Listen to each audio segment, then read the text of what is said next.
Hüseynov'dan şahta boşluğu var. Yine başlayan yine ötürme kapıları Slav. Yine zırbe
Səbail rayon prokurorluğunun Cavid Hüseynov barəsində təqdimata baxılıb və futbolçu 3 ay müddətinə həbs olunub.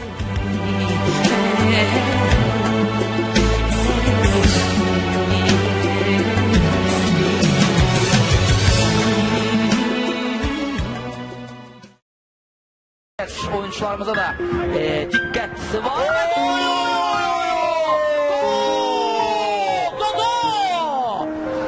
Dodo bravo.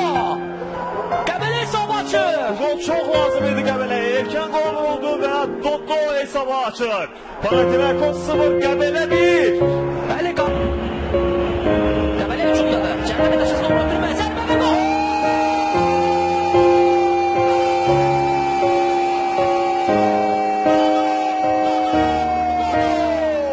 Maik daha hazırda ayağını rakibinin dizinin üstüne koydu. Bu bir jestti. Dodo Qəbələyə bəlkə də qrup məhəlləsinə açığını göstərdi. Əla açıldı fikir verin orada. Başaklar. Bəli, iki komanda birdən oynaya bilər. Bəli, Belə də olur, reallaşır. Qəbələ, reallaşır istəyimiz.